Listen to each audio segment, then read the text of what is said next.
you're ready for this. Gonna be fun. You will not stand in my way. Frostborn, hunger. This pleases me. I do not fear you, mortal. Your soul shall be mine. Don't make me laugh. Needs a brew? Oh, I do. Feel a shredding, baby. Let the battle begin.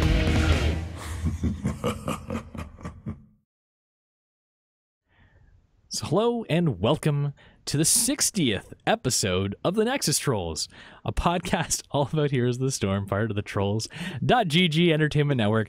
And as per usual, LiQuiuD is giggling like a schoolgirl as we start the episode. I feel like that's like the tradition for the last few episodes now, LiQuiuD. How's it going, bud? It's going good, man. How are you? Oh, not too bad. Good Christmas? Good Christmas. Family got everything they wanted? Yes, I just finished installing 3 brand new video cards for the kids. Oh, hey, little streamers in training, eh? Yep.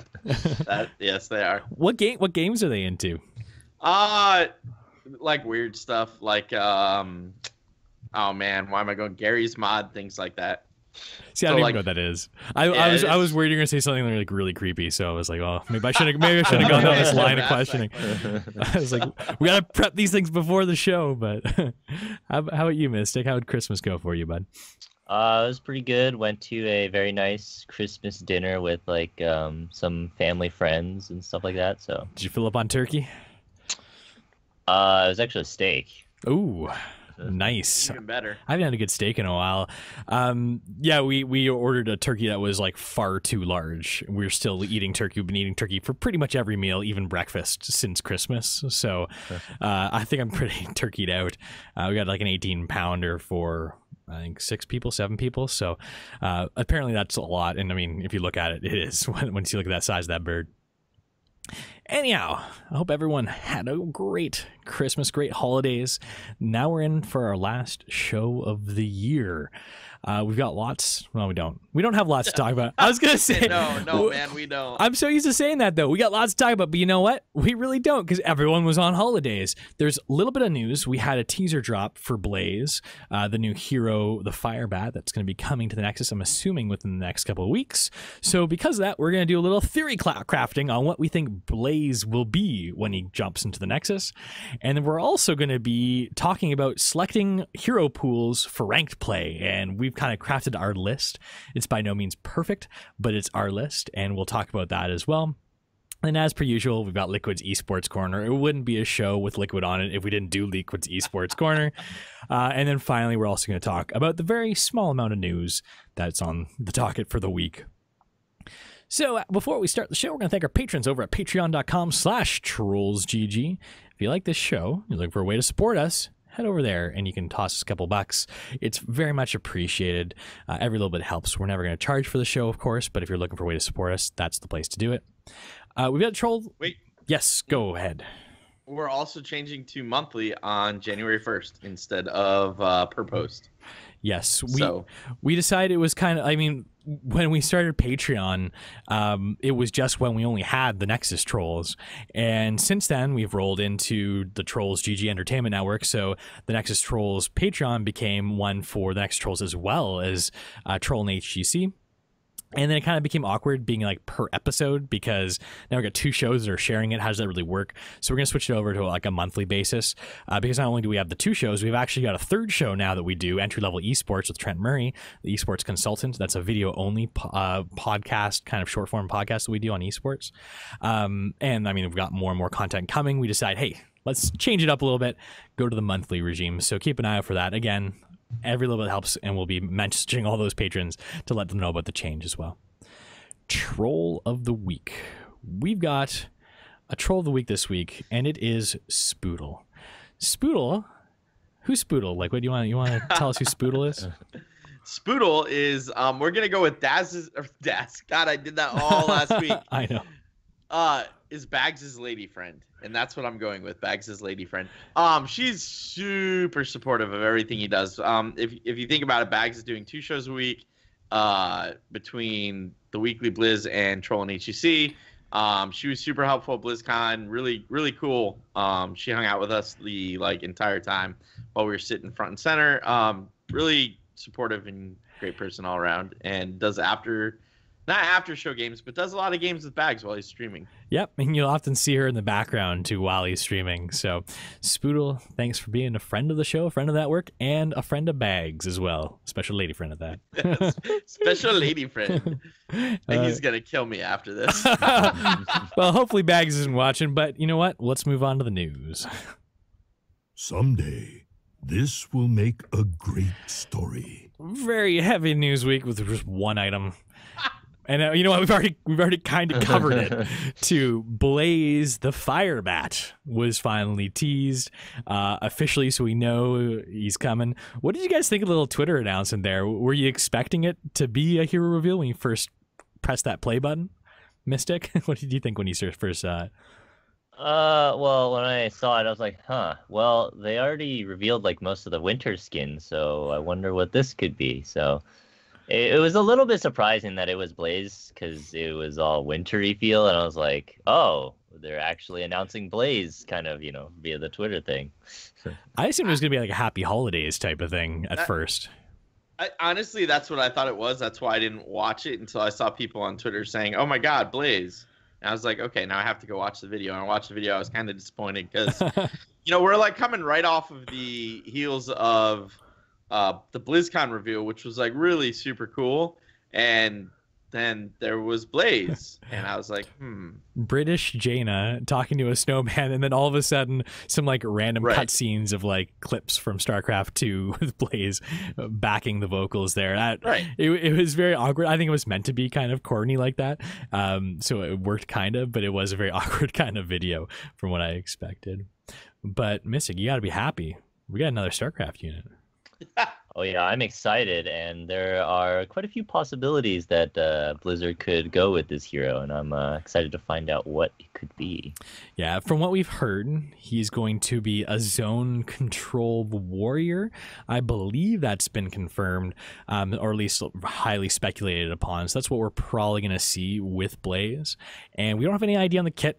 Chances are Blizzard's going to tell us like during the show, and we're going to miss it, and everyone's going to know this before this goes like live on the VOD, because that's the way things usually work. But either way, we're going to have fun with it, and later on after LiQuid's eSports Corner, we are going to do some theory crafting. We got some neat kits to slap onto Blaze. There's no way they release information in the next 2 days, man. Don't worry. There's no way. You know what? Anytime you say that, that's when Blizzard goes and does that kind of thing. That's why I say it. You just want the news to come out. I want the news. Yeah, it's a slow news week. I just don't. Legitimately, I don't see it happening. It's 2 days before New Year's weekend. Like, people don't work this weekend. They take this week off. Like, that's what happens. Yeah, so. I mean, if you check out most Blizzard employees on Twitter, you can tell because they're all in like destination places at the moment too, like trying to enjoy the week off before it gets back into the grind and HGC starting up and spooling up all over again. So LiQuid, do you know what time it's for? Do you know what time it's for? What kind of English is that? You know what, Daz? It's time for the eSports Corner, which is all the time, not just Hey, yo, now. how you doing? It's time for LiQuid's eSports Corner. That's right. And you're going to want to stick around for this. I pressed the button a little too early. Sorry. No, LiQuid. man, it worked out. It worked out. Cool. I definitely, I was like, here we go, bang. I was trying to time it perfectly, and I totally messed it up. You know what, though? I'm just happy because that looked like you were using your Stream Deck, which makes me happy. So I definitely use my magic finger to press the button that says eSports. I'm okay with that. So I'm quite all right with that. All right. So only really two little tiny things that we're going to talk about today. That is, MasterLeague.net has published the schedule for HGC next year, or at least a lot of it. And if you dig around on the HGC site, you can find that same schedule. The problem with the HGC site is it likes to keep defaulting to the 2017 season, and so you have to keep remembering to go change seasons and click around. It's kind of a pain in the ass, to be honest. But Master League has a much easier and cleaner schedule to read. No real huge games coming out in week one, which is kind of disappointing. I think Trent's tweet this morning said it best. Missed marketing opportunity by not setting up some of the big Fnatic Dig or Roll20 Tempo Storm, or set up a big marquee match in week one. Instead, we're waiting until week 3 and 4 for some of those. So It did seem like everything was kind of scrambled for scheduling and such for the first week or two of HGC. Yes. I'm not going to lie. So originally we were trying to do January 20th for Creators of the Storm. I was all excited because that meant January 26th, which is my birthday, was going to be the first day of HGC. I was like, this is going to be awesome. Like, birthday weekend, nothing but HGC on. And then Blizzard contacted us and said, no, you're going to want to move that because we can't help you that date, which was code for we're starting our schedule a week earlier than everybody was expecting, including the schedule on our website.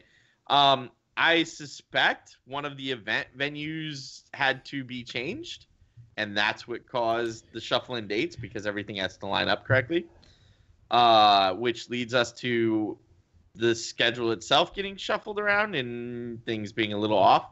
But who knows? I'm excited to get HCC back. I'm disappointed in the week 1 schedule. I'm even more disappointed that we haven't gotten the rest of the HCC news out yet. Rules aren't out. Other things that they might want to release and surprise everybody with aren't out. Like, there's all sorts of things up in the air that nobody knows about yet that I want them to release that information. I want to know where the clashes are. I want to know where mid-season brawl is so that I can go and try and see those events. Katowice. Isn't that where they usually have it? They definitely have one of them in Katowice, Poland, every year. But that's usually like Western Clash, and then Mid-Season Brawl was. Oh, you know what? Or was Mid-Season? Maybe Mid-Season Brawl was at Katowice, but then the clashes were at somewhere else, somewhere different, right? So like, I want to know where. I'm hoping one of them is in NA to make it easier. Well, maybe it'll be up here in Canada. Wouldn't that be a treat for me? Maybe. I mean, if it's gonna be in NA, wouldn't they do it in the eSports arena? Yeah, definitely. They wouldn't be doing it anywhere near where I live. Closest would probably be on the Eastern Seaboard. But like you said, like, why would you do that? You've got your own facility, right? That you've got specifically tailored for esports. Of course, they do it there. Right. So. Segue on to the next point. Segue into the next point. I know. I'm sorry. That was like a rough transition. All right. Moving on. We did have a set of role changes for Fnatic that recently just happened. So it turns out, given the new meta and given other challenges or decisions that were made within the team, Meta is going to play that hyper carry role, and Quacknix is moving on to the flex. So it should be interesting to see what happens. Cool. Well, is that it for LiQuiuD Esports today? That is. It's light day, man. Light day. Like you said, everyone is taking off the holidays, so we'll expect things to start amping up quickly with the HGC changes hopefully being announced soon. I mean, there are teams that are like hardly scrimming right now. So there's nothing going on, man. Well, shall we move along to our Blaze theory crafting then? We shall. So, as we mentioned earlier, Blaze is the next hero coming to the Nexus. However, we don't know exactly what his kit's going to be. So we tasked our Master Forger Mystic and StarCraft Fanatic as well to try and come up with a kit idea for how he was going to kind of come out of the wash here, what we should probably expect. A lot of times we see these characters from other games come in with similar kits and play styles to what they are from their original properties. I also took a stab at this, but I'd probably trust Mystic's idea a lot more than I'd trust mine, considering I've never played a minute of StarCraft 2. I actually had to do a lot of Googling to like try and get up to speed on how firebats were and like kind of what kind of kit they were expected to have. So for those of you that are like me and don't know a lot about StarCraft and firebats are essentially armored assault troopers. I'm taking this directly from a website here. They're often attached to provide support for Marine squads, particularly devastating close quarters combat. They're typically armed with dual arm mounted flamethrowers and wear heat-resistant fireproof armor similar to those used by Marines, although heavier. So really big, tanky flamethrower units. I feel like my kid made this kind of hero up here because this is exactly what he'd want to see. I mean, who doesn't want flamethrower armor? I know. A 7-year-old kid definitely does. So, Mystic, do you want to take it away with telling us what you think your kit would end up being? I'll let you go first, because I know we both kind of picked some similar things, so I'll let you go first. I want to steal your thunder. Okay, well, so firebats, like Dad said, are basically larger marines with 2 flamethrower arms. So in StarCraft, they were generally used to destroy light units, units that didn't have much armor. So I'm sure everybody knows the Zergling, right? And they're pretty weak, but they swarm people. And firebats were really good at that because they had an AoE attack, which just roasted all the Zerglings, and it was really easy for them to kill them. And that was what they generally did. And so that's where my first trait for the firebat comes in, where their flame abilities and auto attacks do 50% more damage to minions. Because in this case, the lighter units would be the minions. So they'd be really good at clearing minions. And that would also make firebat like the best warrior wave clear hero. But wait a minute, Mystic, doesn't Blizzard want to take that out? Don't they want to make sure that no tanks have that wave clear? Well, here's the thing. He's not a tank. He's a warrior. And as far as firebats go, they don't really have that much CC, at least in the game. So I'm kind of just transferring that out here where they don't have much CC. So it's kind of like a Sonya in a sense, but it's just more focused on wave clear. They're not a tank. So, they're... I'm quickly taking notes and like changing my answers as you go too. Some already seeing mistakes I've been making. Continue on. So my Q ability, I just named Fire It Up. It fires a cone of fire in front of Blaze that deals damage to all in its area. And this, it's AoE. It's gonna synergize with his trait that deals a lot of damage to minions. So that'll really help with his wave clear. And in fights, he's just going to spray fire in front of him and, just hit everybody. Second ability, Flame On.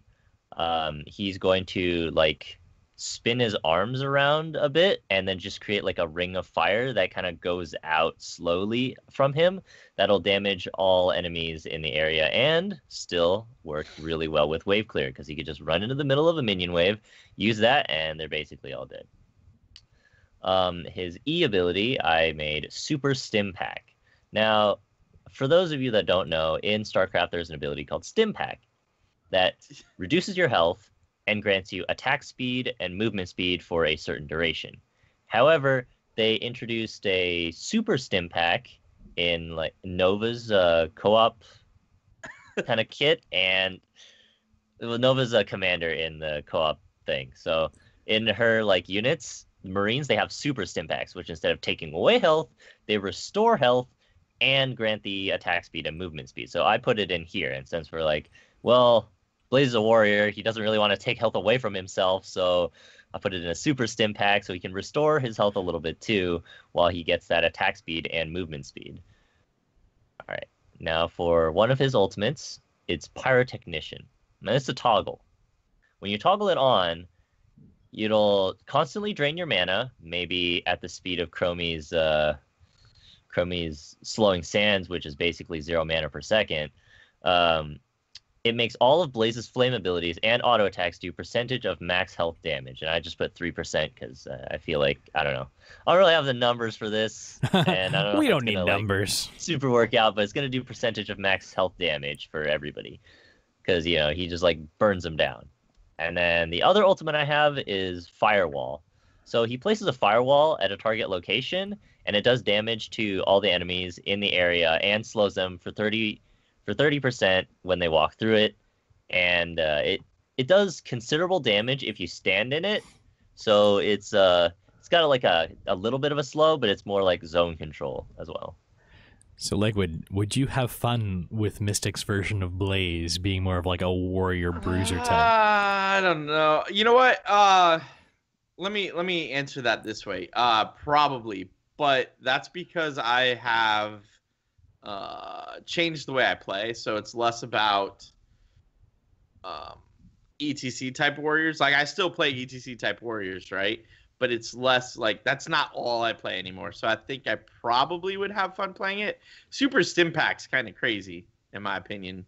But I guess my other thing is, damn, dude, you know entirely too much about StarCraft. So QW and Mystic, are you feeling like those are like spammable abilities, or is he more like auto attacky? Like, what's your kind of thoughts on how he'd work in that regard? Well, for Fire It Up, the cone of flame in front of him, I'm looking at something like a 6-second cooldown, so it's not like super spammy, but it's there most of the time when you need it. The Flame On ability, where he creates like a bunch of fire around him, that's gonna have a little bit longer cooldown. I'm thinking like 8 to 10 seconds or something like that. So, you know, because it's all around him, and it's quite a bit bigger than Fire It Up. So, you know, it's like all around him, and that's gonna do a bit more damage in wave clear. And then Super Stim Pack, I'm probably going to have it like 16 seconds or something, because we don't want him to just like heal himself constantly, because that's not what he is really. It's just like a little bit of boost. And the attack speed and movement speed buff is actually pretty significant. So he wants to use it when he either is running away or like chasing people and like in the fight itself. It's an interesting E ability too, because you've got a lot of utility there. It's the heal, but then you can also use it for the attack and movement speed as well. So you can like make that decision like in game as well. Do you see him being a solo laner then? I almost look at your kit and be like, well, it sounds like he's got a lot of lane clear. He's got a self heal. That's, you know, you can use maybe twice before each minion wave comes, since you're saying it's about 15, 16 seconds. Is that kind of where you're slotting in Blaze as kind of like the Sonya alternative? Yeah, so he doesn't have to contest like a lot of the solo laners just like front, just straight up, because if he's fighting a Sonya, for example, I don't like my kit, he's not going to beat Sonya in like a 1v1 fight. So what he's going to try to do is just clear the wave and then just like back away and just keep kind of healthy with the Super Stim Pack. So that forces Sonya to clear the wave and just be like, well, he clears the wave a lot faster than me, so the lane is like a stalemate. So I can beat him in a 1v1, but, you know, it's like he's not letting me because he's just clearing the wave. I love the grin that you've got ear to ear when you're talking about firebat too. I feel like you've probably been waiting for him to come for a while now. I mean, I'm always up for StarCraft heroes, and firebat is one of them. Little side note anecdote. I am absolutely horrible at banning people in Twitch chat. I believe I banned LiQuiud's son from the chat just moments ago. And the one time that LiQuiud got me to moderate Troll and HGC, I think I banned Yitboss in chat too. I didn't know who Yitboss was at the time. I thought he was being sarcastic when he was flaming people. So I guess I'm apparently pretty quick with the ban hammer if I don't recognize people and they're spamming in chat. So I apologize again to Yitboss and LiQuid, your son, as well, for banning him in chat. You can feel free to unban him whenever you want. That's just an aside. Okay, let's move on to my theory crafting of Blaze. So I mean, probably as you'd expect, a lot of things that I came up with were actually pretty similar to Mystic, including the Q ability, which we actually named the exact same and like made almost identical. There are a couple changes or differences that I came up with, and now that Mystic's saying like, okay, firebats are known for not having CC, I'm like, oh crap, I should have put in so much CC into his kit. My idea is that he just burns everything, and his trait was just called burn, and it's putting all of his abilities like auto attacks apply burn, kind of like Jaina's like frost or whatever it's called, frostbite, but burn to everyone, so it does damage over time as well as like a slow, because you're on freaking fire. So my idea is that his auto attacks, first off, are similar to Zarya's. You can target someone, but it gives you like a bit of like a flamethrower like projectile cone, like almost like Zarya's laser, so you can actually hit multiple minions, heroes, whatever at once, like that if they're between wherever you're auto attacking and yourself. Fire It Up is my cue. Again, this is exactly the same as Mystic's. I was thinking like a cone of damage, like, you know, you're throwing out the flamethrower, right? You're thinking like a big cone coming out, and so it can hit multiple enemies in the zone of the flame, applying that dot, applying that slow, kind of controlling that zone. Again, going with his W2. And this is actually similar to what Mystic picked for his ultimate. I called it Napalm just because I didn't know. I was like, Napalm's like sticky fire, so that kind of works here. Puts down like a big circle, almost kind of like slowing sands on the ground, but it applies the burn trait, and it rapidly ticks damage to heroes in the zone. Lasts maybe 5 seconds with a 10-second cooldown, so you can have these up like quite consistently. I don't know how slow you'd want the slow to be, if it's just like, you know, like a 20% slow or whatever, but still slowing people in that area that you're zoning.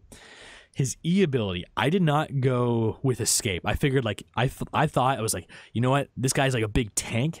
I didn't feel like I wanted to give him movement speed or any sort of like mobility, so instead I gave him a survivability ability on his E called Juggernaut Plating, which is actually like I think an armor upgrade from StarCraft. That I did my research, Mystic. You'll be proud. So you press E, it increases your armor by 50%. For 3 seconds, give or take. Again, we're not talking numbers here, we're just talking ideas. And it provides like a small heal, just something to like give him a little bit more health to make him like really tanky. I was thinking not necessarily like the bruiser, but like if he's on a point, you ain't getting in there. Like he's controlling. He's not necessarily like an engage type tank, or one that can provide a lot of peels, but he's just one that just stands there and holds a point, and like hell, you gotta go through hell to get into wherever he is. That was kind of the idea I was going with him. And I only picked one ultimate. I call it Hell's Fire, again, just because I didn't really know any StarCrafty terms. I figured it'd be like a massive like Sundering type length and width of an ability where it just puts like a huge blast of fire that puts like a massive slow and large damage on all heroes hit, maybe with like a small silence or stun to go along with it. Just like putting like my idea with the stun or silence is like, holy crap, we are being like emblazoned here with crazy flame. You know what, now I'm thinking about it, it's kind of like Diablo's fire breath, but you know, it got the silence done slow with it, so it's got a bit more utility. I'd say it doesn't fit too well. Go ahead, LiQuiud. Silent, stun, and slow? Or either or. I don't know. Just something like that. Like a little bit of CC, not a ton. Okay. Because I was like, man, you're like throwing the book at him. My idea was kind of like, oh, you know, we're dazed. We're inside of like a giant hellstorm of fire. I felt like there should be something that kind of like stops the hero for a second. It can be a stun or a silence. In a lot of ways, they achieve some of the same things. So I figured that was kind of what I was thinking. So what do you think about my kit, LiQuiud? All right. Both kits are intriguing. If I'm forced to pick one, you don't have to pick one. I feel like we're not making you pick like your favorite kid or anything. Like, come on. No, I like it. I actually like Hell's Fire. That sounds actually really awesome, and I feel like that's what might be missing from Diablo's kit, is a little bit of CC to go along with the Fire Breath, which could actually fix Diablo at the same time. I never even thought about that. I didn't really make the Diablo connection until I started reading it. I was like, this isn't a Sundering ability. This is kind of like Fire Breath, like big fire blasting out. But like you said, it's got a little CC involved, not unlike Diablo's. Right. Now, I did hear something interesting while I was trying to watch Town Hall earlier. Wouldn't it be cool if he actually set the bushes on fire? Yeah. So like every bush that, like all the grates and like he could burn that, and it would no longer be like you could now see into it instead of it being invisible. Fiddle-dee-dee, for someone who didn't want to craft firebat, you're coming in No, here. I'm just saying, I thought that was an interesting idea that they came up with on Town Hall Heroes. That's all. I'm not taking that as my own. Yeah. Merely stating fact. In League of Legends, there's actually a champion that can put bushes or grates down, and it's really funny. What? That'd be really useful. He's like really synergistic with people that work well with, like, you know, those bushes are great. So if we had a hero like that in this game, it'd be like, well, you're gonna pick that, and you're gonna pick Dahaka, and then he's just gonna speed through everywhere because there's bushes. Right, there's always bushes down. That's awesome. That's crazy. So I guess Firebat, LiQuiud's Firebat would be a direct counter to whomever that hero is, because he can burn the bushes. So like in that kind of situation where you could like potentially manipulate things on the field, you open the door. So I'm gonna follow up here. Okay. Would you see the bushes being able to grow back? Is it just like a temporary thing where you just kind of burn it for like 3 minutes? Think of it as like a ward, right? Or a totem, or like Valera's Wisp is a bad example because that lasts for a long time. But like Brightwing's little pulsing when she teleports. Yep. So like that kind of time frame. Okay, so just like 10 seconds or so. Yeah, something like that. Yeah, get rid of not it. forever. Be like, or you, like you ain't ganking us from that bush. Hanzo's arrow, Hanzo's little pulsing arrow thing. Yeah, cool. So, Mystic, going back to League of Legends, then since we're talking about like battlefield manipulation, is this something like that HOTS should be looking at? You've got me intrigued here because we don't have that in HOTS. Like either being able to remove terrain or add terrain outside of like very temporary things, like force wall or something. We don't really have anything like that in the game. Is this something you want to see come in? I think it's very interesting, and that's something Blizzard could totally do, but I could also see it like if they don't want to do it, then that's their choice, right? But battlefield manipulation, like I don't think HOTS should go in the direction of like destroying walls or anything like Dota or something where they can literally destroy like pieces of terrain and it's just gone forever. But creating temporary terrain, kind of like Tassadar's force wall, I want to kind of see more abilities like that, or if they wanted to, creating vents or creating spots where you can't see anything. There's also another ability, or there's also like a status effect. It's a different sort of blind in League as well, where it's kind of like isolation, but it's just like in an area, so you can move out of it. And so if you put it on ranged heroes, then they can't shoot anything because it's outside of their range of view. Huh. Interesting. I feel like Blizzard often looks to other games to bring in new mechanics. Like oftentimes, like being someone who doesn't play League or Dota, like you'll hear like, oh yeah, that new hero, he's pretty similar like this one in League or whatever, and they have those mechanics pull over. So it'll be interesting to see if one day we'll get some sort of battlefield manipulation. I almost feel like that's just gonna like lead to a ton of bugs in the game, though, considering how many bugs have been shaking out just from like these small like fixes and changes they've done over the past couple months. Yeah, some of like one of the more insane battlefield manipulation ones, you're just like, okay, so you can create temporary walls, right? But there's one hero in League, her name is Talia, and she can create a wall like the size of half the map. What? So how does that work? She can ride on the wall, like to the end of it. So she casts it, she can choose to ride along with it, or she can just cast it. And it's really good to separate the team or just wall off people from escaping. You can do it just from like really far away. So it's like Earthbreaker or whatever that Sunder 20 upgrade is, where it goes all the way around to like indefinitely. It's like but it stays there. It goes like across the map.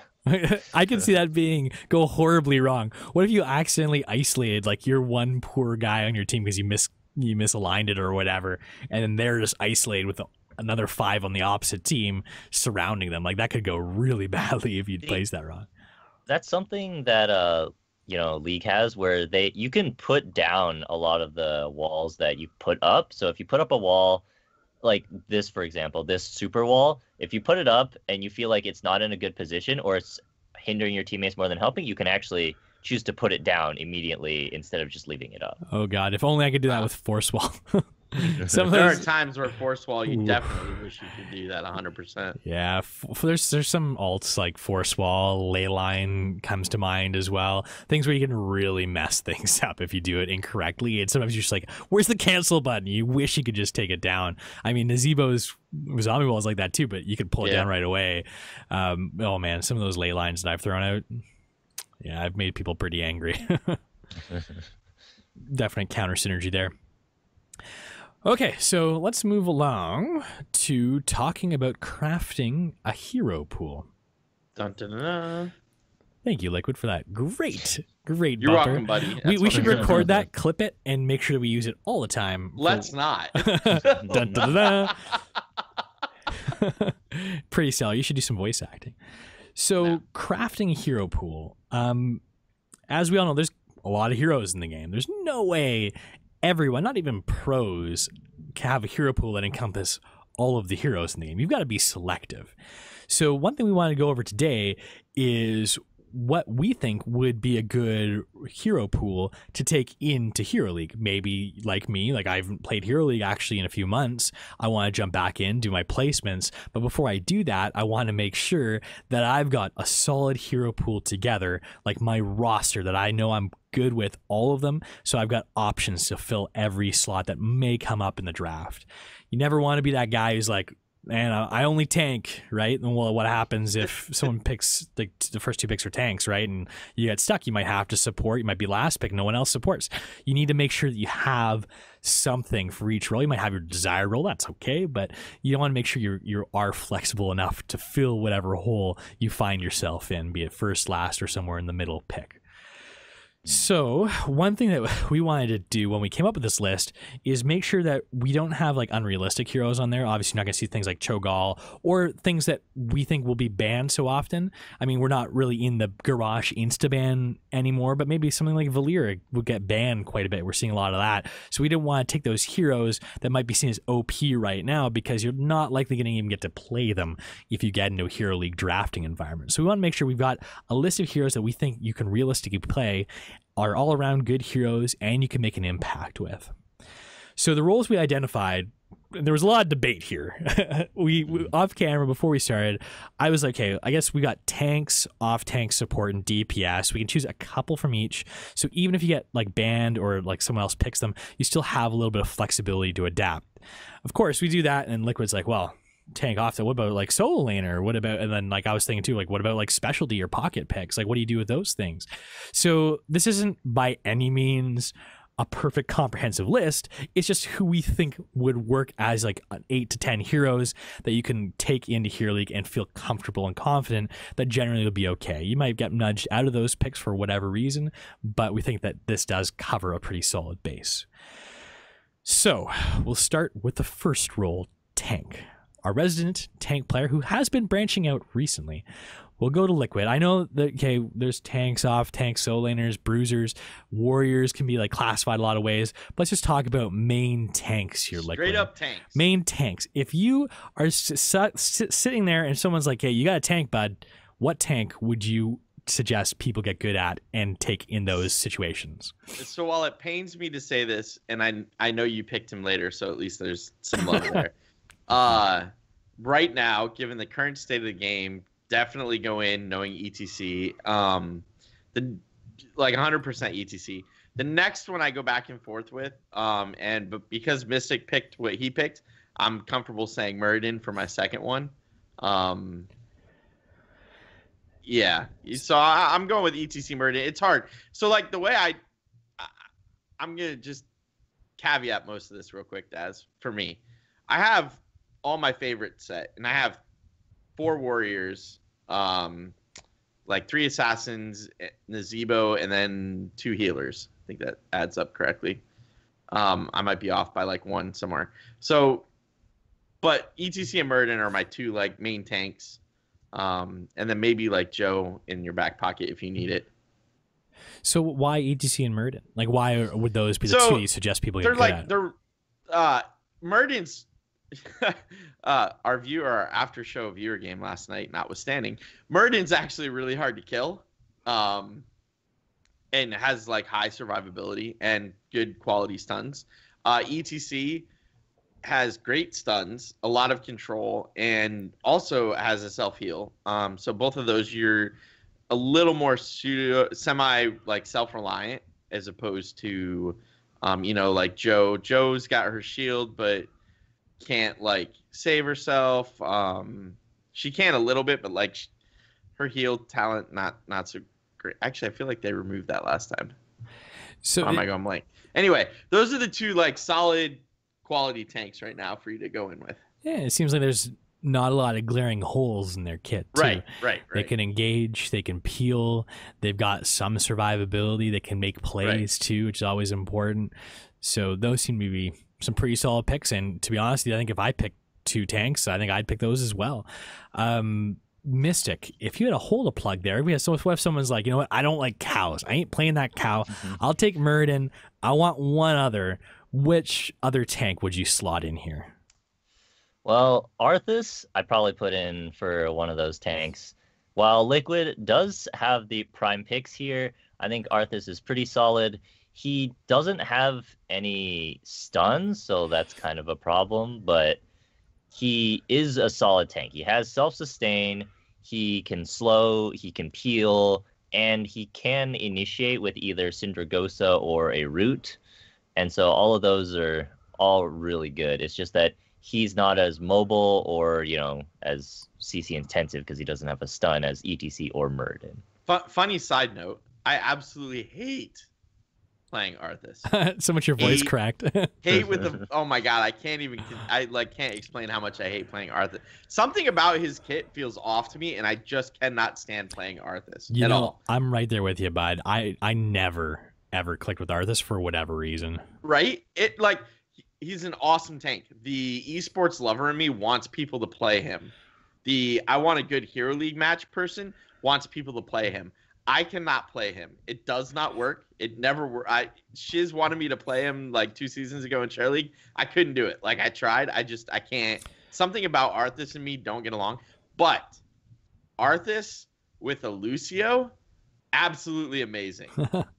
Absolutely amazing. So that lumber that he's got is quite a bit faster when you got Lucio back. You got a Lucio. I can't do it, man. I don't know what it is, but I can't. And that's an important thing to note about something like coming up with like a list like this. Right. Things might just not gel. Like you might not like your Murdens or ETCs, and that's why we've got these kind of like secondary picks that can fill those roles as well. LiQuid doesn't like playing Arthas, but some other people might not like playing your cow, right? So it works pretty well. And there's not just 2 tanks that you should go in with. It's whatever you feel comfortable on, whatever you have fun playing. It's a game, for God's sakes. If everyone's like, okay, pick Murden, but you just don't like gel with his kit or you don't like it for whatever reason, then move on to a second tank. Find one that we don't even have on this list we talk about today. It's fine. Just don't make it Rexar. Yeah. For the love of God. What about Rexar and Braxis? He's got a place there. He's not a tank, though. Okay, well, yeah, fair enough. I'm as a solo laner. Rexar is a solo laner's okay on one map and one map only. He's got his very small niche that he's acceptable to be picked in. Okay, and then my pick for tank to fill the last hole that might be in here. Maybe you don't like the lumber like LiQuid. Maybe you don't like the cow. It's that guy, Diablo. Diablo is actually one that I rarely ever play, but he can control a zone. We're talking about firebat controlling a zone. I feel like Diablo does it really well. Pushes people around. He's got APOC to set up plays to like deal with those kind of bunched up quarters and make things happen. He is like the mini John Cena. He's not the Punisher, obviously, but still, he just flipping things around, controlling the area. Great tank, great health pool. Can be taxing if you're a healer trying to heal that guy back up to full. Until he's at 60 souls, man. Yeah, until he's up there, it can be tough. But Diablo, I am never sad when I see Diablo getting picked as main tank in our team. So there we go. So ETC Murden, primary back pocket picks, Arthas and Diablo as the alternatives. Go ahead. I was just going to say these are just our picks, though. Obviously, take them with a grain of salt. I feel like I need to point out, I love Diablo. I'm wearing Diablo shirt. Bam. I just held up my little Diablo figure. I got like the big, like, what was it, like 13-inch Diablo upstairs. I just, in this current meta, he's not quite as, what's the word I'm looking for? Utilized? Let's go with that. He's not played as often in this meta for whatever reason. And so you may get flack from your teammates, but if you're good Diablo and you understand I need to soak to X number of souls, I like to say 60, but, at least upper 40s, and then go a little crazy, but play safe until you're at least in your upper 40 souls, by all means do it. But, you will probably get a little bit of grief right now because he's just not considered one of the standard tanks in Hero League. Sadly, maybe I'm a bit behind the times. You'll never get grief from me if you pick that Diablo. No, I agree. I'm not saying you. I'm just like, there are people out there who why didn't you pick ETC or Murden? Yeah, don't worry. I'm not saying you're saying me. I know. I just wanted to say my man Diablo, seeing him up there. I'm glad you did, man, because I wanted to put him up there. I just wanted. And it feels as the tank main, I felt like I had to be accurate in my 2 picks. And it feels weird picking a hero that you don't like to play. But that being said, nothing wrong with putting one out there that you like to see on your team, right? Or hate playing against too. Some Diablos can be awfully annoying, especially when you're trying to get to that back line. He's throwing you around, pushing you around, right? Okay, so LiQuid, we're going to continue with you into the next section because this is also your forte, off tanking. I mean, off tanking is. We're using this category very loosely. Yes, we had. This is where the most debate came pre-show, if I'm being honest. Whether it was off tank which is just a second tank adding to the CC and control of the group, or the solo laner that happens to be a warrior. I look at it a little bit more like solo laner that happens to be a warrior and can add team fight ability. So my 2 picks for this are Dahaka and Sonya. Obviously, Dahaka is like the ultimate laner. He has been for months. Ever since the race car Dahaka build was a thing, he has been like solid, larger map, grab a Dahaka. You can be all over the map, and you can constantly be soaking and be there for those critical team fights with a drag, with an isolation, with a whatever you're looking for. So Dahaka, super strong still.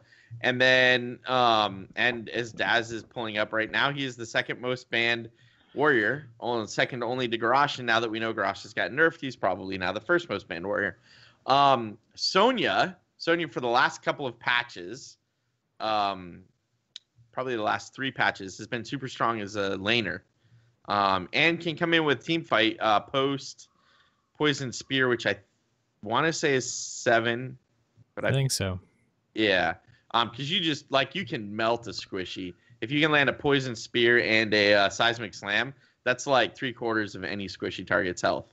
And then just chase with spin and you win, right? So both super solid characters. In fact, I'm going to start streaming Saturday in Hero League, and I plan on trying to one-trick Sonya as much as I can, just because Sonya and me get along great now.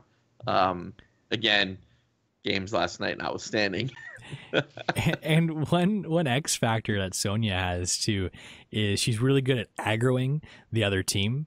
Like, you see Sonya spinning, everyone's like, we gotta attack her. But then everyone's like, why isn't she dying? It's because you're all standing so close to her while she's spinning. And little do you realize the Kael'thas behind the Sonya is chunking you all down. And next thing you know, you've swung the team fight or spun the team fight into your favor. You like that pun there?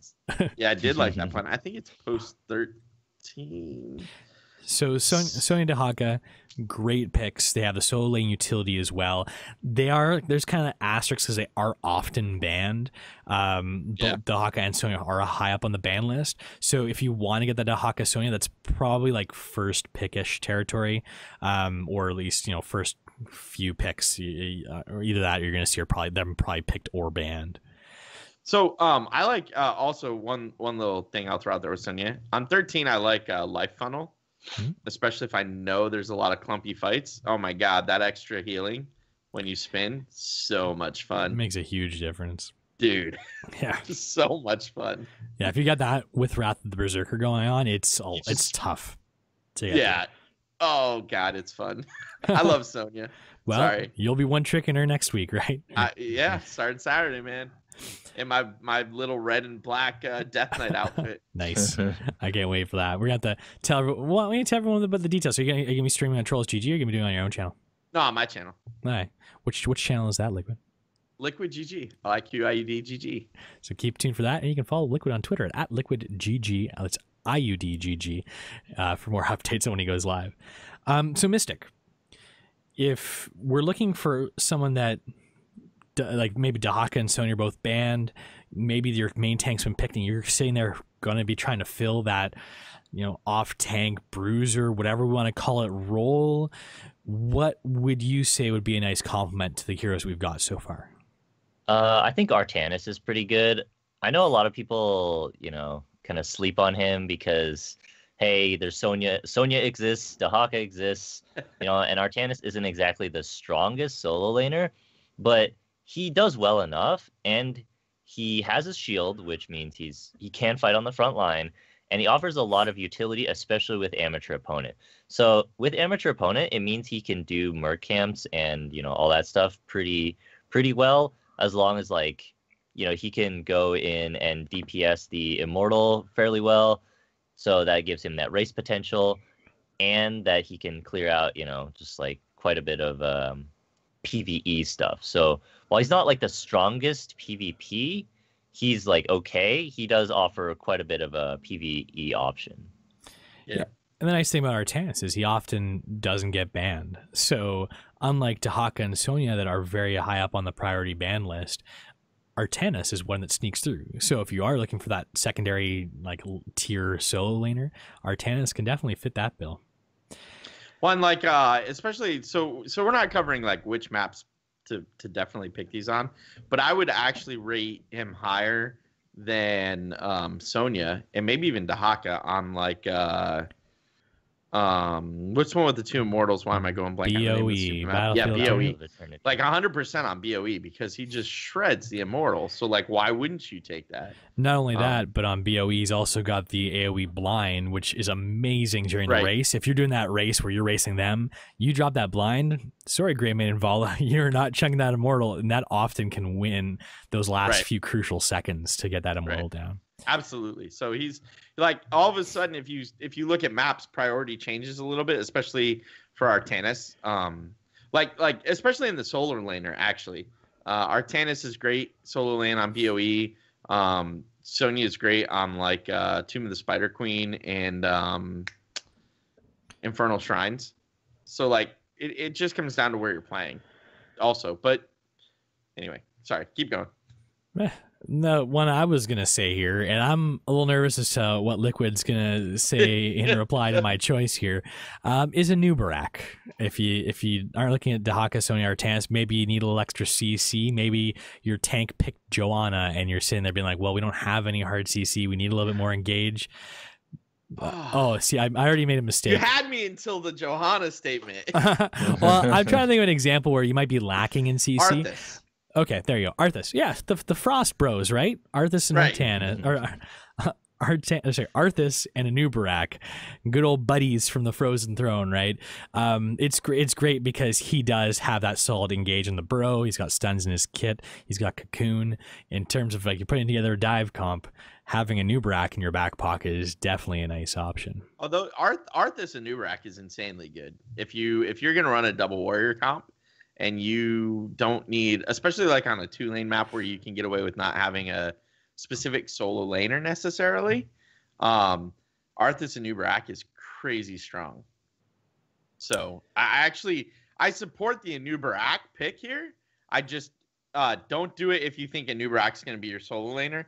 Like that doesn't work. But if you're going into a 2-lane map with like an Arthas and Nubarak, that can be super strong for your team.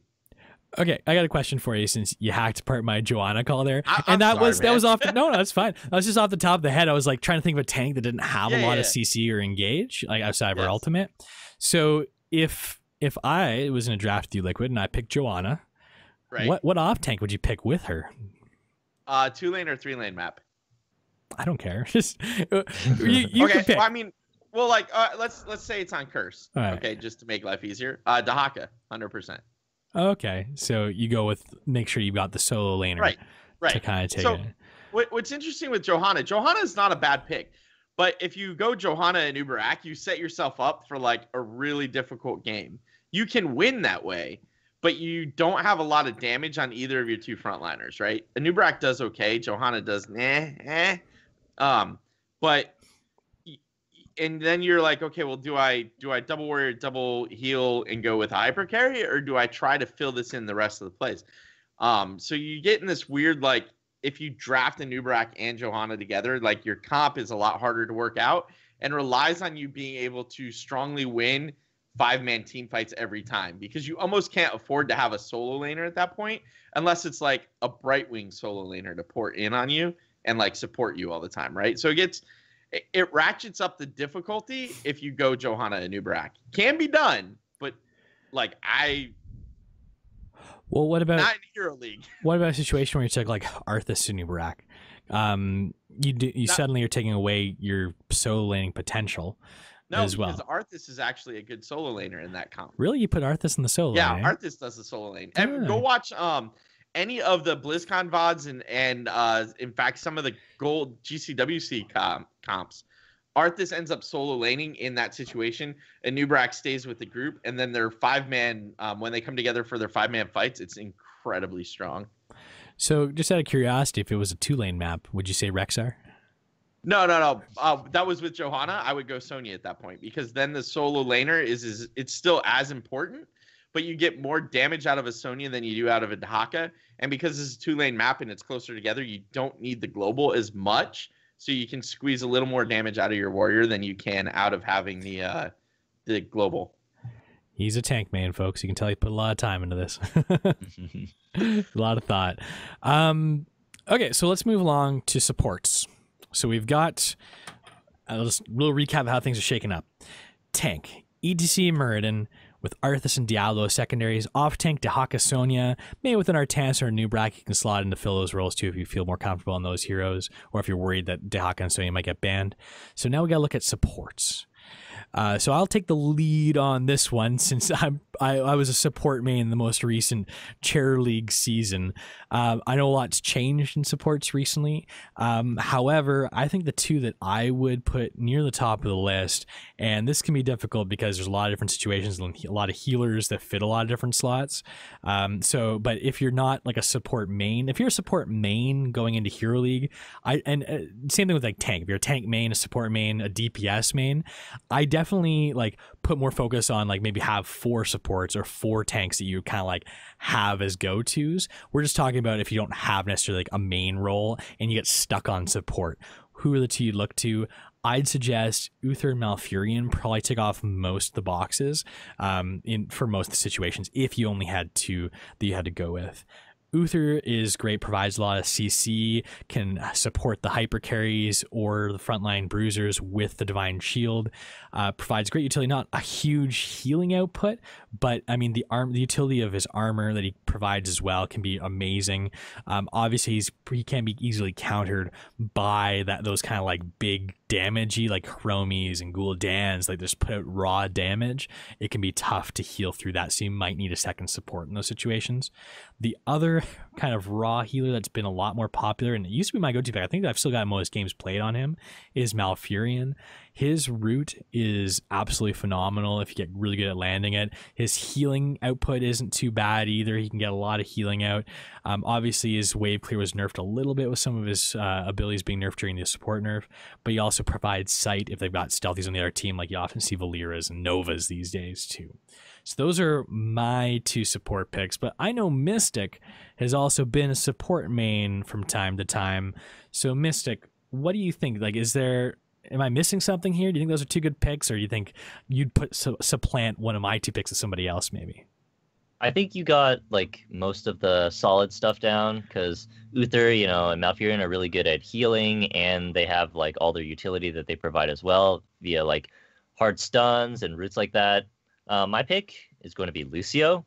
So while he doesn't provide like that kind of hard CC and stuff like that, he does still provide pretty good healing. He provides that anti-burst for his sound barrier, and he provides a lot of movement. So he provides movement, whereas Uther and Malfurion don't. He can like make it so your Arthas can initiate actually instead of just lumbering over there and walking, right? So he's still pretty good after the nerfs, in my opinion. It's just, he was pretty strong, and Blizzard is just like, well, he's still pretty strong even after healer nerfs. We're gonna have to nerf him some more. And I still think he's a pretty good pick. He's not like as strong as he was, obviously, but still pretty good. How about you, LiQuid? What do you think's missing in the support list here? I have a couple of comments I want to make because I think this is important. Make sure you can play the healers that you're picking. I know I struggle with Lucio, Uther, and Malfurion, so I don't try to play them. I used to play Rhaegar a lot because Rhaegar was fun, but then Blizzard said, no, Rhaegar can't be fun anymore. So I don't... I like to be able to go and do things if I need to. So my pick right now is Kharazim. I think Kharazim, if you play like I play, Kharazim actually works very, very well for you. And in fact, Kharazim was the first character I had to level 10 way back when in the day. I had a bunch of 9s, but I just like nonstop QM'd with Kharazim, so I got him to 10 first. Even before Nazeeba, which was my second one, which is crazy when you consider I'm a tank player. But I would have guessed ETC. Right? No, man. ETC took a long time until I got him to level 10. I I fought against being a tank for a long time in this game, and I don't know why, but I did. So you can't fight your nature. You're in the closet tank.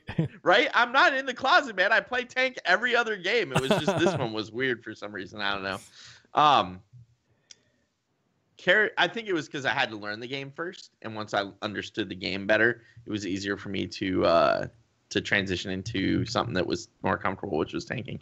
But Kerosene was my pick, and if I was allowed to pick a second, it would be Lili, because when I go into Hero League, like if I need to be the support, I upfront tell people I'll play support, but it's Lili or Kerosene, because I suck at the rest of them. I try, and I just think that's like blackmail.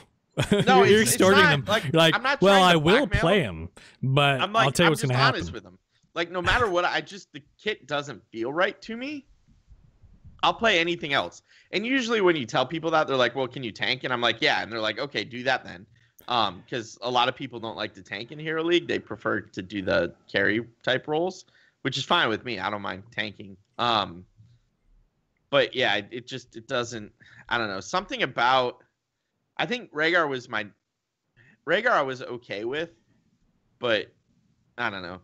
Whatever. Kerazine's still a good healer. There's nothing wrong with him as a healer. You bring up kind of a good point too. Like when you get into that draft, it's good to talk out a little bit. Like if you're like, okay, I like playing support, like say that so you don't get stuck on something outside of that, or you can have more games in your preferred role. I wouldn't like be like, I only tank, right? Like that's kind of the wrong way to go about it. Maybe be like, I prefer tank. It's my strongest role.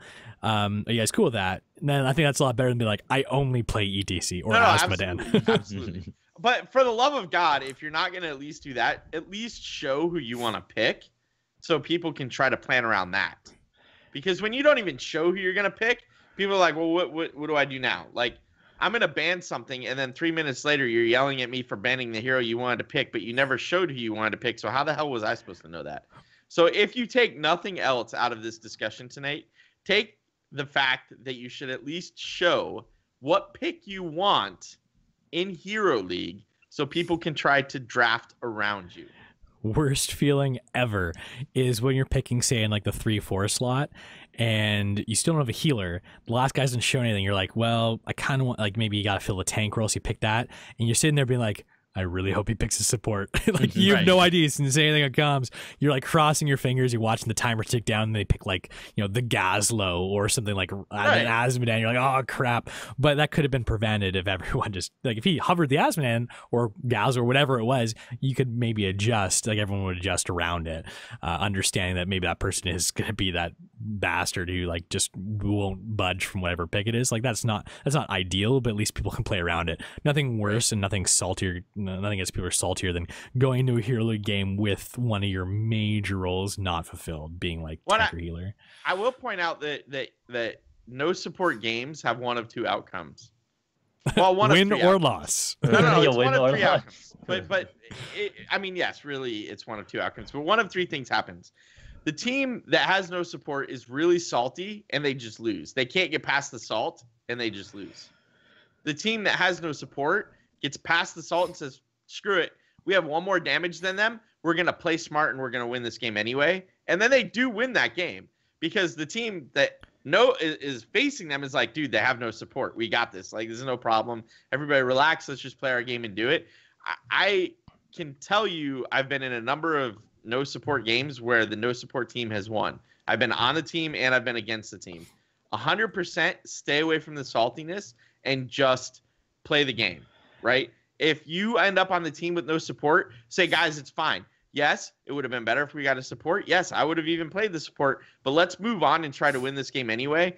It happens, man. You can't get salty in Hero League. If you get salty in Hero League, you're tilted and you're not winning the game. I feel like it benefits you if you are that like cheery preschool teacher where everything's so positive and fluffy. Yes. Because if you have that, I mean, there's some people that just will be salty no matter what. But if you can curtail the salt, like you're saying, like that helps a lot. And it's tough because people are always going to point fingers and there's always going to be saltiness. But if you can give a little positivity at the beginning and be like, listen, let's just play our game, you never know. Like, even if it just keeps people away from the salt for the first 5 minutes even, and if you get the advantage at the beginning, people will quickly forget about that last pick. It's only when you start losing that'll be an issue, and you don't want to start off on the wrong foot. So give yourself whatever advantage you can, including managing the personalities by being that preschool teacher. And being preschool teacher happy is going to be much harder once voice chat joins. Yeah. handling the whiny babies gets a little bit more difficult. It's a lot easier to type preschool happy than it is to sound preschool happy. Come on, guys, we can do this, right? You gotta get there. So what kind of charism do you play? Do you play damage, pure heals, insight, maybe? So I don't. Insight's the mana one, right? Just to make sure I have it. Okay.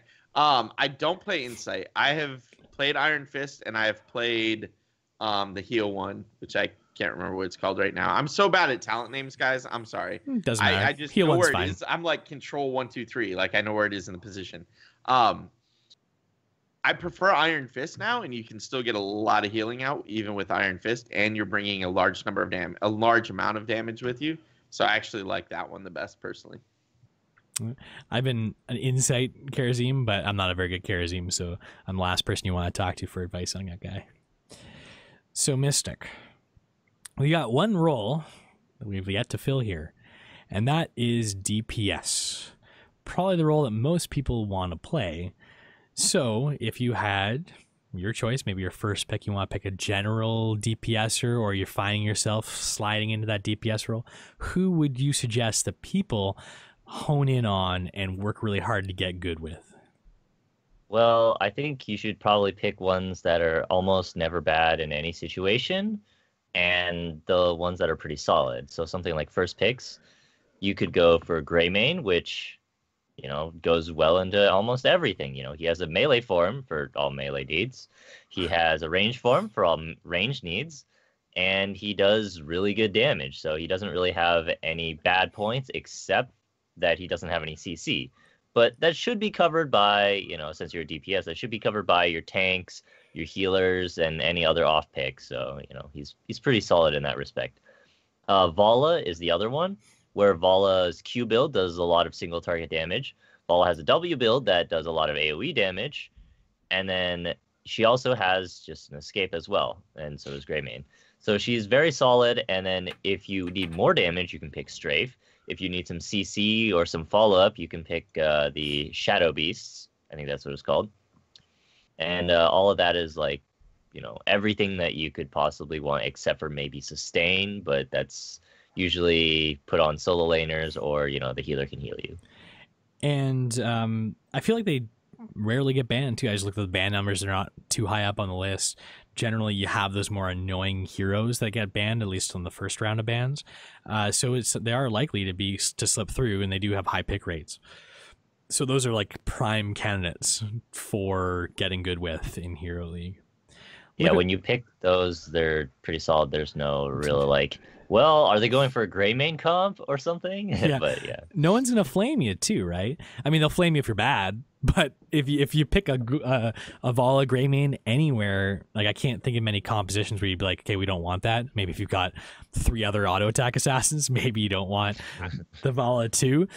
But generally, assuming that role isn't clogged up on a team, like those are 2 great picks to fill them out. Yes, I can't play Greymane to save my life, man. I'm like in Worgen form when I shouldn't be, and I'm in human form when I should be in Worgen. It's a mess. It's a mess. So LiQuiud, if you're like you and can't play Greymane, where would you go next? So first, Mystic stole my Vala. So well done, my friend. It's not stealing. We're coming up with a collective list. We're filling the gaps. Vala is definitely high on my list. Vala is actually my go-to. I'm gonna play damage. Like 85-90% of the time, Vala is my go-to girl if I'm playing damage. If I'm not solo laning. So I went a different route, and I said learn a mage. Now I'm gonna caveat that in a second, but Daz, your pick could also be considered one of the mages, but because you told me you picked him, I left him off the list. That's all right. I want you to go first here, so you could include him. Okay. All right. So Daz picked GhoulDan. I'm gonna just throw that out there now. I count him as one of the mages. So The reason I said mage is, obviously there are characters I can't play. There are characters that everyone can't play. That doesn't feel right. Not specifically you can't learn to play, but like the kit doesn't jive, or you're not as comfortable on that character as you are another. And in the mage world, we really have 5 mages. We have Gul'dan, Kel'Thuzad, Kael'thas, Li Ming, and Jaina. Currently, all of those are actually pretty good in Hero League. Jaina is probably on the bottom level of all 5 of those, but all 5 of those are actually pretty respectable heroes that you can bring into any Hero League game and actually be okay with. Learn one of them. It doesn't matter which one you learn, but figure out which one feels the best to you and get good at that person. Personally, I like Gul'dan. Gul'dan's kind of my go-to mage if I need to pick a mage. I could never quite get the timing right of the Kael'thas combo where you stun, living bomb them, and put the ground fire on. Like, I could never quite get that, like, 3-move combo the way, like, to it's land been a long right. time since you've cast games, eh? Dude, I'm thinking of there's Flame a Strike. reason I don't cast anymore. I can't even remember any of the skills. Like, I'm losing it. So, like, I know I can't land that combo. I can't land the Kel'Thuzad combos. I do okay with Li Ming. I do okay with Jaina, but, like, Gul'dan is my go-to mage. If you have one of those mages in your back pocket to go along with a Vala, or maybe with a Greymane and a Vala, or maybe even a Vala Genji, you know, whatever the case may be, having one of those mages means you can fill that role of the ranged damage dealer easily, because there are 5 of them to choose from. No 1, no 2, no 3 of them. I feel like that's a really good spot to be in. Yeah, I like that advice too. Like, because if we go to the list where we're like, hey, maybe you should only have 2 DPS, that's probably not enough. Like, you should probably know, like you said, Greymane, Vala, and a mage. Because if you get stuck on one of them, like, you're pretty much gonna, like, it's good to have all those roles to be able to be covered. Because if you're good at Greymane and Vala, you got that finisher type damage dealer taken care of, but you still need that raw damage dealer in a lot of comps too, and that's where these mages come in. So Mystic, I'm gonna go a little off book here, and I'm gonna say, okay, so just recapping, we've got tank EC Muradin, off tanking to Hakasonia, maybe Artana sprinkled in there, supports Uther Malfurion, DPS, Greymane, Vala, and a mage. So we've got 9 heroes, probably a pretty solid amount, not unwieldy or like not a little too crazy to learn 9 heroes inside and out so you can take them into Hero League and be Hero League ready. But one thing we didn't touch on was support or utility heroes.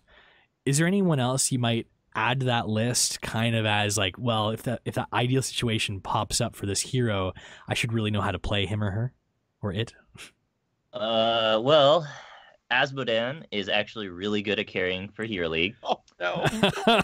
No, it's insane. No, delete, redact. Don't listen to him. That's horrible advice. You asked. No, he's right. Like, okay, the push meta is like super strong right now, and Asmodan is like crazy good. But the problem is there's so many bad Asmodans out there that, like, I almost don't want you to say that, because there's gonna be more bad Asmodans out there. Mystic does not officially represent the thoughts and beliefs of the Nexus Trolls podcast. You asked. I just delivered. That's why I get for going off book. Go ahead. That's what I get for going off book. That's all I was gonna say. Yeah, I mean, he is right. Like, Mystic is 100% right. Like, with the changes to how the towers work, with the changes to how XP is given, with the changes to the one missing cannon tower now, like, the push game is strong. So if you can push, you absolutely have an advantage, right? And Asmodan gives you that if he's played well. If he's played poorly, which is the case in a lot of the lower level Hero League right now, it sucks. And like, but Mystic is absolutely right. Another good one is actually Nazebo for the same reason. Nazebo's super strong right now. It's a bummer that they nerfed him with the instead of 200% on Superstition, now I think it's like 150 or 175. But he is still super strong. So yeah, I like, he's right, even though I hate to say that because of reasons.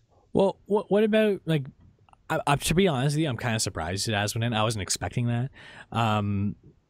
My personal picks for those kind of pushing heroes would probably be like a Zagara. Do you value Azmodan over a Zagara, or you suggest that people should probably learn an Asmo over Zagara, or even like an Azebo? Here's the thing. I think Zagara is stronger at pushing a single lane than Azmodan. However, Azmodan being able to almost push his lane as hard as Zagara, having a global EXP presence with his Demon General, and the fact that he can also team fight if necessary, just puts him up above Zagara, in my opinion. So he has a lot going for him. What about Nazebo? Because, especially post 20. That Nazebo, I mean, not as much damage as before, but still a lot of damage. The question is, how often are you getting to 20? That is a good question. Nazebo, he's still really good. Like, his damage is still pretty high. It's still pretty high with Vile Infection. With the tower, like, ammo reduction thing, where, they have no ammo anymore, he used to be able to just drain all the ammo and then just kill buildings really fast. He still kills buildings really fast. It's just he doesn't drain the ammo anymore. So he's really good at pushing. He's still very strong in team fights and whatnot, especially when he hits 20. It's just he's a little bit weaker because of that Vile Infection nerf. And he doesn't provide like a ton before like level 10, because level 10 he gets his Gargantuan, which is his main pushing tool really, because like Zombie Wall's okay, but it's not super great. Whoa, hold on, wait. You heard He's that. definitely taken down the wall pre-10. No questions asked. If he's Zombie solo Wall. laning? With Zombie Wall and all the other... Oh, yeah. Spiders and toads? Oh, yeah. Yeah. That wall's gone. That wall is 100% gone. What was that little toads thing you did? Is it you shaking the bag of toads? No, they were... my hand. I was doing this. Oh, like the hoppy along. toads. Gotcha. Yeah, the hoppy toads, man. The hoppy toads. A lot of people in chat come with different ideas too of things that we've missed or could have put on this list, and like we're not saying this is the list that you should go in with. It's just suggestions. Like there's lots of cases where like one person we missed here was Thrall. A lot of people are high on Thrall these days, or Lenara in chat was also mentioned as well. Like these are very valid heroes to bring in, but if you have to make a list where you're like restricting yourself to 7 or 8 heroes, you don't have a ton of room to pull those in too. And there's nothing wrong. You might be good at 15 heroes. You might have a larger hero pool, and that's fine. It's just we're just trying to say if you have a smaller set of heroes, you'll generally have more playtime on those heroes and be better at them. So maybe it's good to hone a certain batch, and these are the ones we think fill the most holes. And something to keep in mind. So the way I operate, and everybody has to find their own way. Like this is the important thing that I think so often is overlooked when these types of things are discussed. You have to find what works for you. So these are the heroes that we've picked, right? But you may go and you may try Thrall, or you may try Lunara, or you may try Genji, and you may decide, well, this actually works better for me playing solo by myself. But what I found works best for me is I'll go through the class, right? So I click warrior on my heroes, and it shows me just the warriors, and then I favorite the ones I think I want, and then I do the same thing for assassins. I do the same thing for supports, and then maybe I pick a specialist, maybe I don't. That's up in the air. I think right now I might have Nazebo on my favorites list. I'm not sure, but you like rework your favorites list till you can get to the point where you're like, okay, these are the 9 or 10 that I want to focus on and that I'm comfortable playing. And so so it's easier in draft. You're like, okay, I have my favorites list right at the bottom of the draft, and oh, it looks like we need a tank. Well, my 4 tanks are together. Click one of them and show, right? Like, but that also helps you say, I need to have a pool of characters that I can reliably play, and like figure out, like when I first did it, I ended up with like 7 or 8 warriors on there. I'm like, yeah, that's not going to work because I don't always want to play the warrior role, or I won't always be on the warrior role. So you have to like, it's an easy way within the game of figuring out what you need and what you don't need and how to like organize it, right?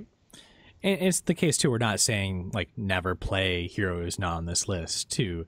Like there's modes where you can have fun, play whatever you want. Like I've been playing all sorts of stuff in quick match these days, just twiddling around. But if you're going into get good mode, I guess just drawing a parallel to like professional league, right? Like a lot of professionals have like pretty well-known hero pools in a lot of cases. Like, you know, people do research on the other teams, be like, hey, he plays like X heroes, and while he can probably play all the heroes better than my best hero, it's the fact that he or she is even better at that smaller subset, which is why you do that, is so that you can refine the small amount and you get better than everybody else, and that's what helps you excel to the next level in that kind of environment.